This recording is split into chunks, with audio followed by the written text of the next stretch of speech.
my book and wax friends. I am Amber if you're new. Welcome, and welcome back if you're returning. I post about all things books and home fragrance, and today's video is my August wrap-up video.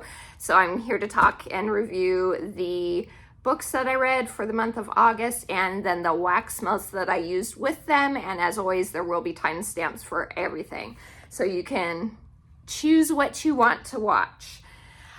So first off, I read 6 books for the month, and here is the official TBR for you to look at.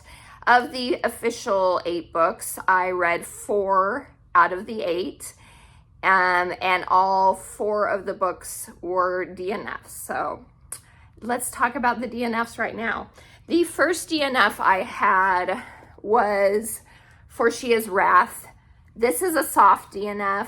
I plan to get to it, but because I am slowly reading The Count of Monte Cristo right now, this is like inspired by The Count of Monte Cristo, this book, and I was like, I don't really want to read 2 of the same story at the same time, really.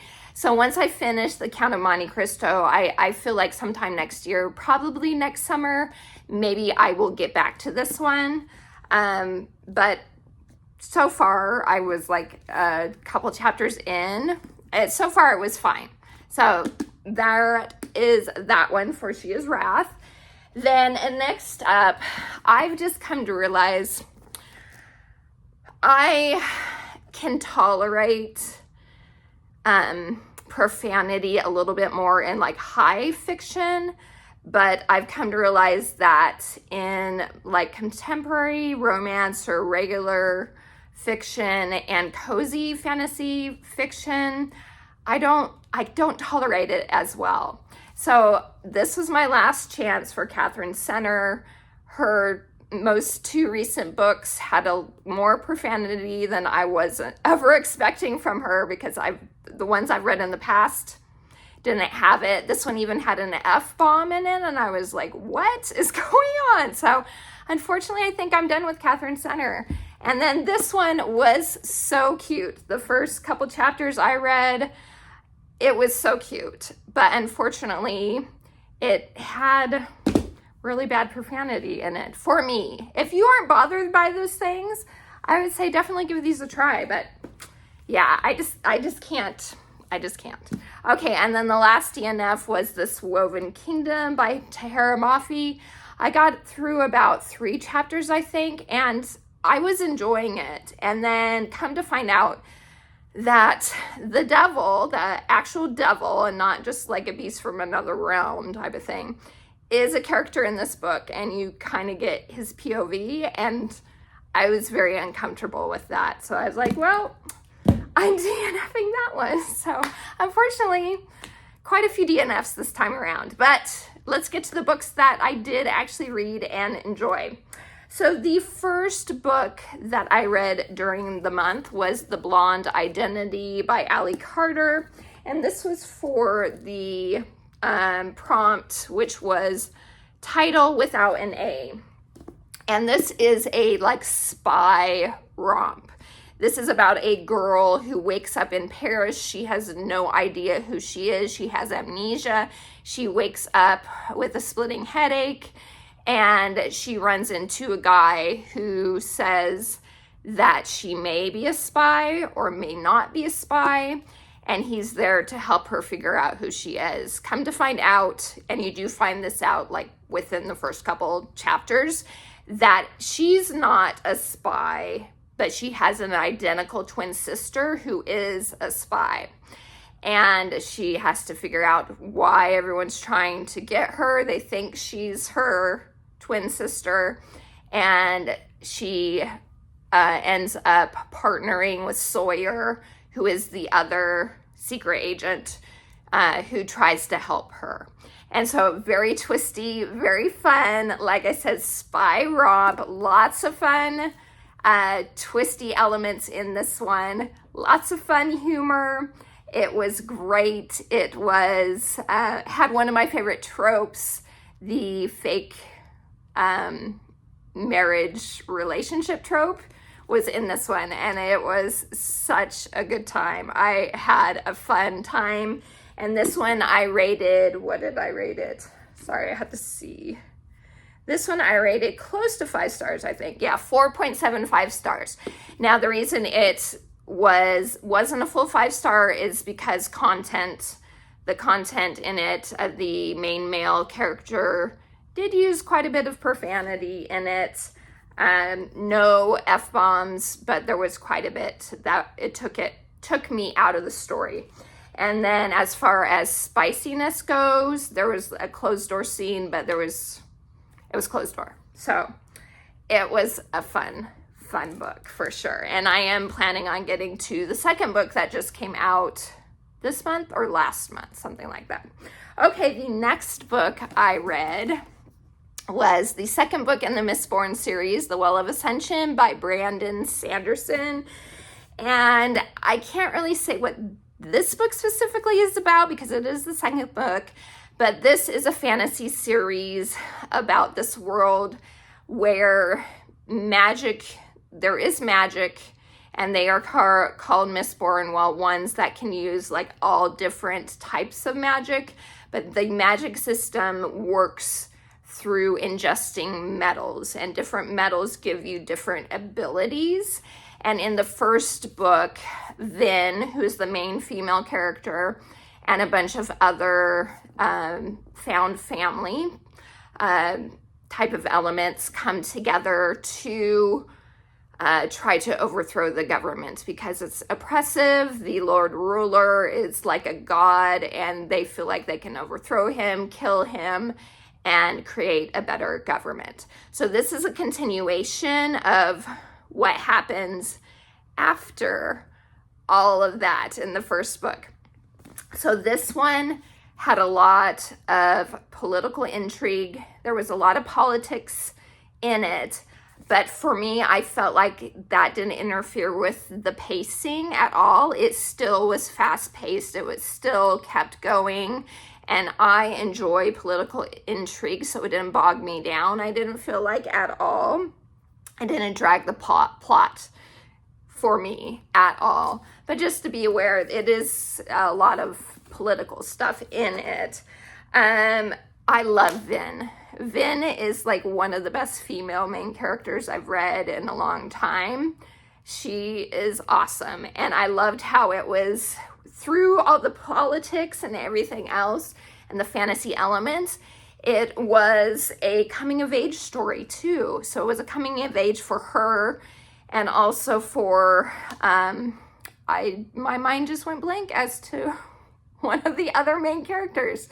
What is his name? Anyway, one of the other main characters as well. It was a coming of age story for him too. And just their relationship together and how they deal with the atmosphere and that they're in. And I really, really thought it was well done. Another thing that I really enjoyed in it, it had a new favorite character of mine whose name was Orsair. And I really loved Orsair. He was a great character for sure. I'm looking at my notes just to make sure I don't forget anything. I loved the fact that you never knew what was going to happen. It added this extra tension to the story, and it was just so good. It kept me on my toes like the whole time. And that ending, I absolutely am going to be reading the third book soon because, wow, that ending really threw me for a loop. So do I still highly recommend this series? Absolutely, yes. 5 stars for sure. Content, there was a few minor profanity, minor words, very few scattered through the book. And then there wasn't any sort of like spicy scenes or anything like that. But there were adult situations that were kind of talked about, mainly from one of the villainous characters in the story. So just to be aware of that. and this was very violent. The descriptions weren't like overly descriptive in the violence, but it was there. So do I consider this a YA book? No, it's considered an adult series, but I could see maybe an older YA reader would be just fine with it. And as a parent, I would say it would be fine, but just to be aware that those things are in there. And yeah, 5 stars, loved it for sure. Okay, after that, I read Remarkably Bright Creatures by Shelby Van Pelt. And this was for the prompt, which was Goodreads Choice Awards. I'm trying to remember now if this one won. I think this one won the awards. It at least got nominated from what I remember. And this is like literary fiction mixed with a mystery element too. It is about an older lady named Tova, and she works at night as a janitor at this aquarium. And she knows the ins and outs of everything and all the sea creatures. And she befriends this giant Pacific octopus named Marcellus. Now, there is a mystery behind Tova's son. When he was like 18 or so years old, he ended up disappearing. They think he ended up drowning in the sea, going out on a boat and drowning in the sea, but they were never able to recover his body or anything like that. So that is where the mystery element takes place. And then there is another main character as well, whose name is Cameron. And he is a guy who is, at the time, I think he's living in Modesto at first. And he's kind of down on his luck. Mid-20s, I think, is his age, if I remember right. And he ends up deciding to move up to Puget Sound, which is where the story takes place, where the aquarium and everything is, because he's in search of his father, who he thinks is his father. His mom is a deadbeat. She kind of abandoned him and left him with his aunt to be raised when he was younger, and she's an addict and all that. And so she finds out from her stuff that his aunt gives her, that he might have a clue as to who his biological father is. So he moves up to the Oregon area to figure that out. So that's where the mystery and all that stuff takes place. Now, I enjoyed Marcellus and Tova very much. I loved both of them, and I'm not... Octopi actually scare me a little. I'm not a fan of them, but I ended up coming to love him quite a bit. I did not like Cameron, so it was different points of view. When it was his POV, not a fan. He had a hard life. A lot of things happened in his life that were difficult, but he ended up, every bad thing that happened because of his own choices and decisions, he would blame on the hard life and on his past, and whining about it, instead of taking responsibility for his own actions and for the choices that he made. And his character development didn't happen quick enough, in my opinion. He had a little bit of development towards the last couple chapters, but not enough to where it made me like him at all. I really wasn't a fan of him. So that really brought down my enjoyment of the story. If we had just focused the POVs on Tova and Marcellus, then I would have enjoyed the book a lot more. Let's see what else. Yes, so I did really like, though, the way the last few chapters ended, the conclusion and wrap up of the story, it brought me to tears, actually. I teared up. And as I said, I'm surprised that I ended up loving a gigantic octopus as much as I did, but I did. And I really felt those heartfelt moments towards the end. And I thought it was wonderful how the story wrapped up, for sure. So, content warning, a lot of profanity from Cameron's point of view, mainly. Other than that, there wasn't anything. So, as I said, if that doesn't bother you, I would recommend it. For me, I rated it 3.5 stars. Okay, then after that, where am I? Okay. After that, I read The Enemy's Daughter, which is by Melissa Poet, and this is the UK cover. Isn't it so pretty? And this was for the prompt dystopian. And this was it was like a dystopian retelling of the Tristan and Isolde legend with, like I said, a dystopian twist. So it is about two characters named Tristan and Isadora, and they come from two different clans. So Isadora lives in this community of clans, and they're at war with Tristan's group, who live in this walled city area miles away from them. And Isadora's clans, the clans that she lives in with her family, and there's all different clansmen, they live in very primitive type of environment and situations.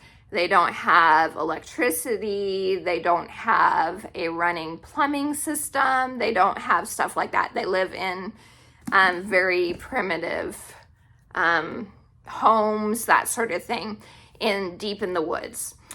And at the beginning of the story, Isadora is a healer. So she knows all about herbs and healing people. And the women in this community of people are very restricted into what they can do.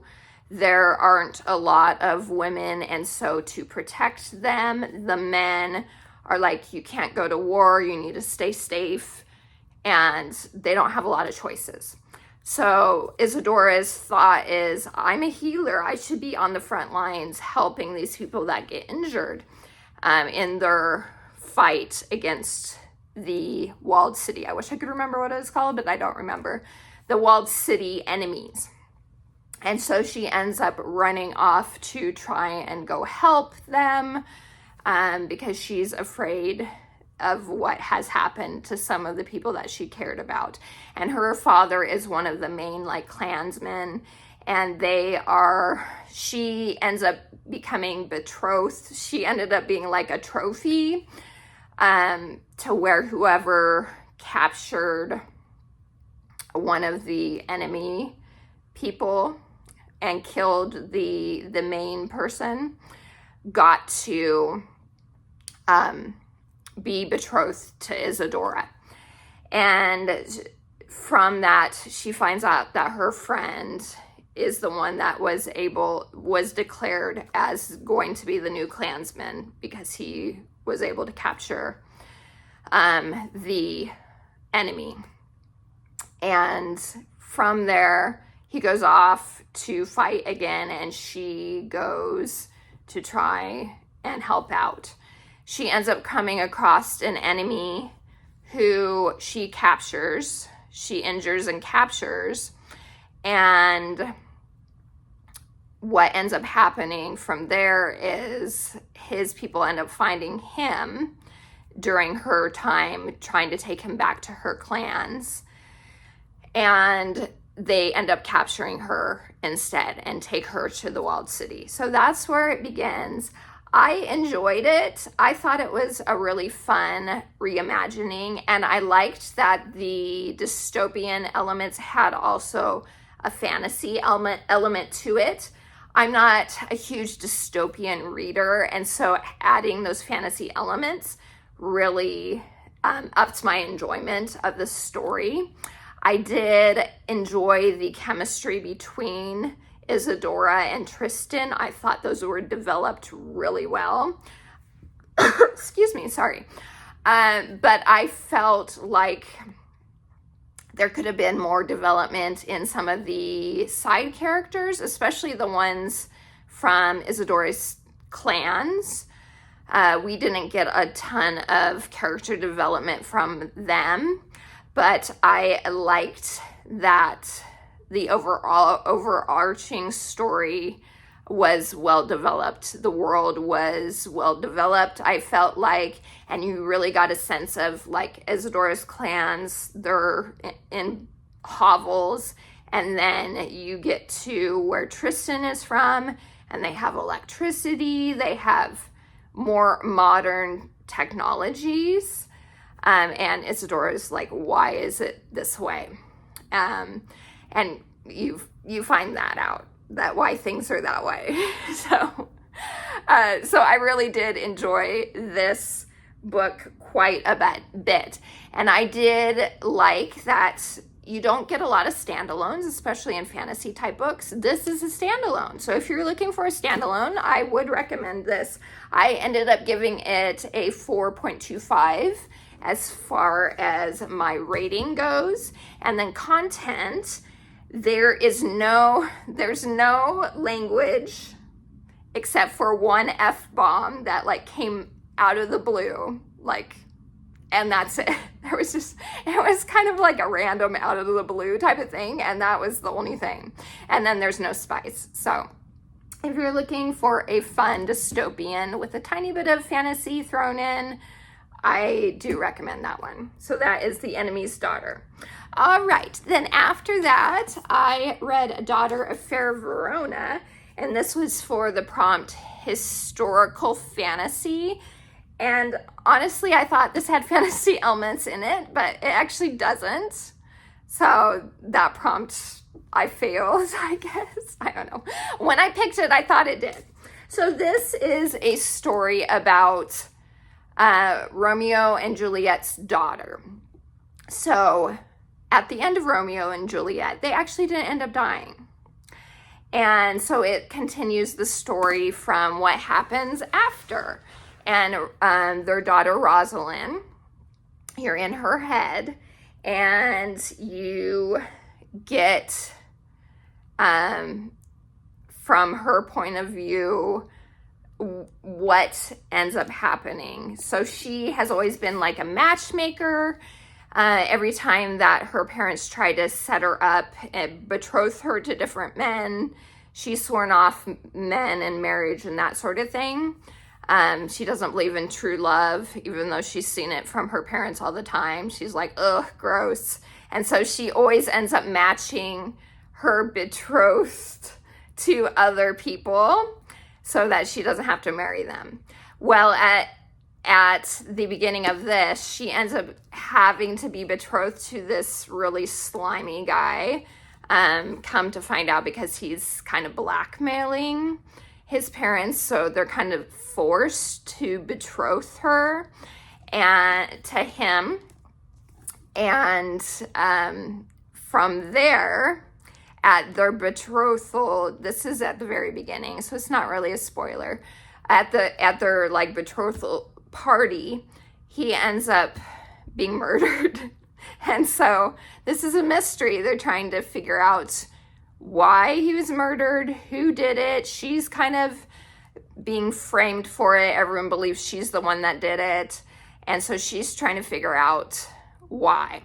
And then within all of this, she ends up also meeting, and falling in love at first sight with a man named Lysander. And so she's like, oh, he's my true love, sort of thing. And then also coming to help her is the Prince of Verona. His name is Aeschylus. And he is trying to help her figure out what is really actually going on in regards to who killed her ex-fiance, and the other mysteries that end up happening during the story. So this is meant to be kind of like humorous in the way that My Lady Jane is, if you're familiar with those. So those are kind of like a humorous, different take on historical happenings. And this is supposed to be similar to that. Like I said, you are in Rosalind's head, and she was fine as a main character. You have modern language, which kind of I wasn't a fan of. Not that I expected it to be fully like how they spoke in Shakespeare's plays or anything like that. But this is like modern language. And I was like, this kind of takes me out of the story. I'm not sure if I like it all that much. I did like that Rosalind was a strong character. She was independent. And until she met Lysander, she was like, I'm not gonna just fall for the first guy I see, until she does fall for him at first sight. But okay, that's fine, whatever. I like that she had a little bit of a sarcastic humor. I did enjoy that from her. So it did make me laugh in parts, but then in other parts that were supposed to be funny, they kind of fell flat for me. The plot, where am I? Sorry, what got annoying was, though, that she was constantly talking about her virginity, and it just got to the point where I was like, okay, that's enough. Can we get over it and move on? We understand. We don't need to continue talking about it. So that got a little bit obnoxious. The mystery is fine. I wasn't completely shocked by who it ended up being or anything like that, but it was fine. And then the love story aspect was okay. There wasn't any depth to it. Like I said, it was like a love at first sight, and then she barely got to see him at all, but she thought she was in love with him and he with her. And so I was like, there's no development in this. I did enjoy Prince Aeschylus's character. I was kind of rooting for him in regards to over like Lysander, in regards to maybe having a relationship with Rosalind. But then there is a bit of underhandedness that happens in the last few chapters that really turned me off. And so I didn't root for him anymore. Now, when this ended, it kind of ended on a cliffhanger. I didn't realize this was going to be a series. But will I continue the series? No, I don't think I will. I didn't enjoy it enough. The content, there was some strong language in it and some crudeness that I wasn't a fan of either. So my overall rating for this one, I would probably give about a 2.5 stars. So that is A Daughter Affair Verona. So a little bit disappointing, but that's okay. 2.5 stars is average. Okay, the last book I read during the month of August is The Dagger and The Flame by Catherine Doyle. Now, this is categorized as a young adult. I would say that's categorized wrong. I feel like this should be in the new adult section. I know a lot of libraries don't have new adult sections, and I feel like that's why a lot of new adult books are categorized as YA still when they shouldn't be. So anyway, that's a hot take that I have on this. I would say personally, I wouldn't let my teenager read this at all, but at least it's meant for older teenagers. Don't let your 13-year-old read this one. I would say no. So this is about this world. It's an urban style fantasy in this world that almost is like a fantasy version of Paris is how I would describe it. And at the beginning, this girl named Seraphine, she lives away from Fantôme, which is the name of the city, out in the country with her mother. She ends up coming across her mother, her house on fire, and her mother dead in the house. And she flees to the city of Fantôme. Her mother told her if something ever happens, that she needs to flee to Fantôme and find this group of people that are called the Cloaks. There are two gangs in the city, the Cloaks and the Daggers, right? I am saying it right? The Cloaks, yes, okay, I was right. So the Order of the Cloaks and the Order of the Daggers. And both of them are gangs that kind of run the city. So they're underground type of gangs. The Cloaks are all about stealing things, and the Daggers are like assassins. And there is this magic that comes about through this stuff called shade.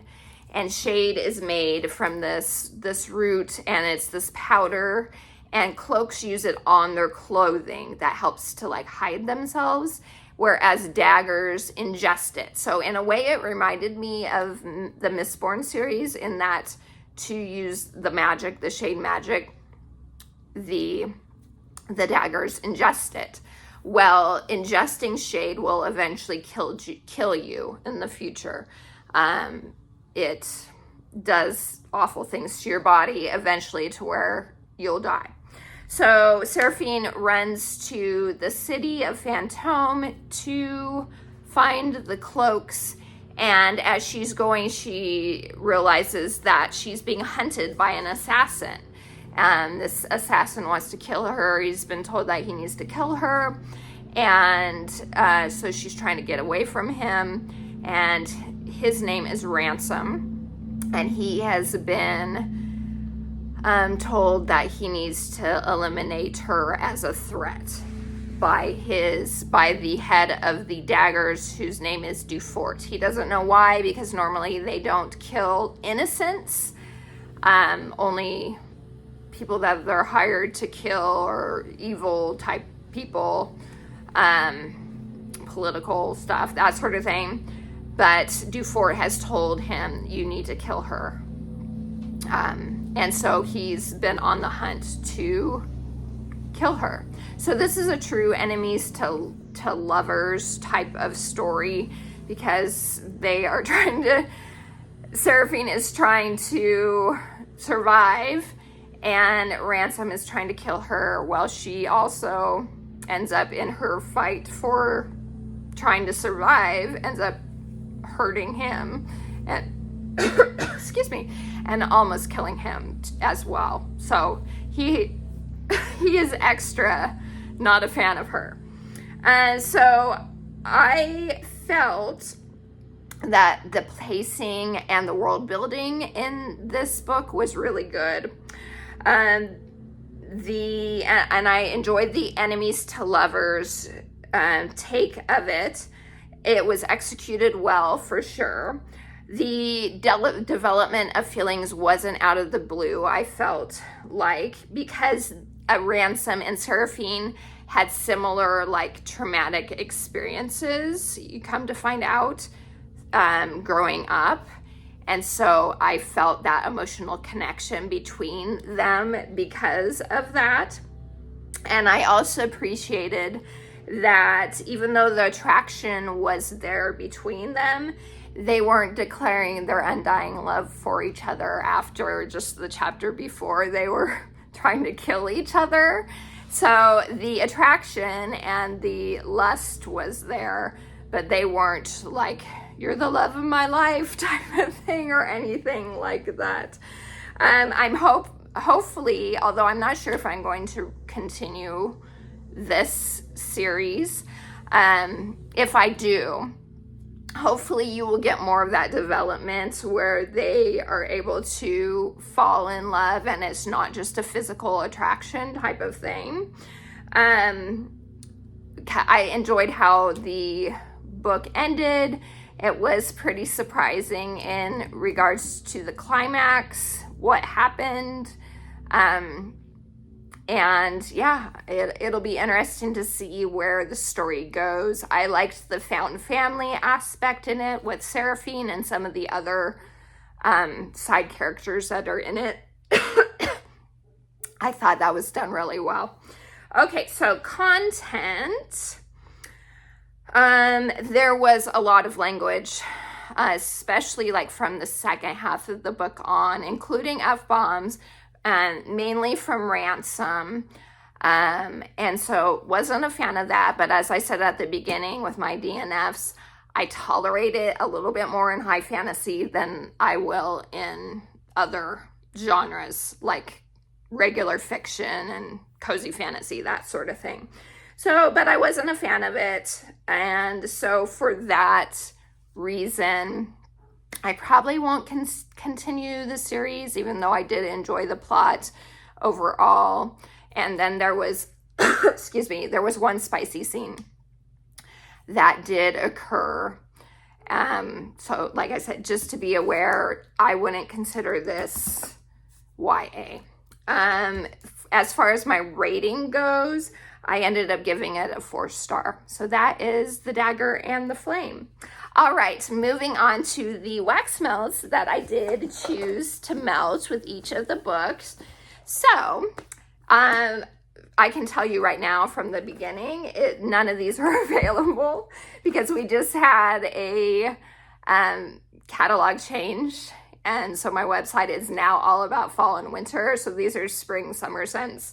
So, but maybe they'll come around next year. And I still want to talk about what I melted. So with the Blonde Identity, I did melt Cocoa Lime, my favorite citrus scent. I adore the scent so much. It's so good.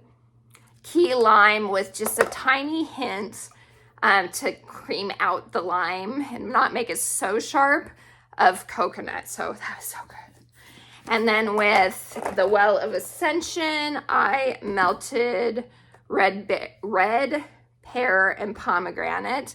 Not really for any reason. I just felt like it. This was a Bring Back My Bar at the time, and I thought it was really good. Then for Remarkably Bright Creatures, what did I melt? I just got them all mixed up now. Oh, yes. Okay, for that one was Blue Skies and Bergamot. And this is a aquatic type of lily scent.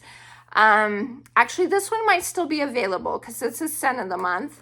If you're into fresh, clean, aquatic scents, this is a nice one. And I felt it was perfect since we were on the ocean in Oregon.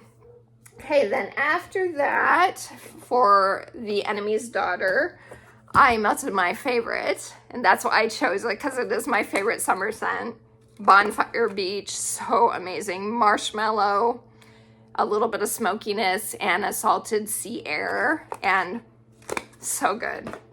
If you're able to try that one, if it comes back next year, absolutely try that one, because it's so amazing. Okay, then for A Daughter of Fair Verona, I went with Santorini Blossoms because it comes from the Mediterranean area, Italy, Greece area. Santorini, it's in Greece, right? Yeah. And so I was like, we're talking about Verona.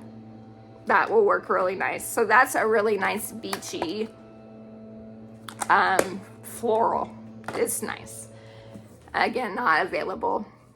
And then for The Dagger and The Flame, that one, I just went with one I felt like melting, and that is Rainbow Sherbet. And it smells like rainbow sherbet is what it smells like, with a little bit of an extra zing from a lime zest note in it. So that is it, you guys. That is all the books I read and the wax melts I melted with it. And I tried to be a little more concise this time. You know, I'm a rambler. Hopefully this time was a little bit better.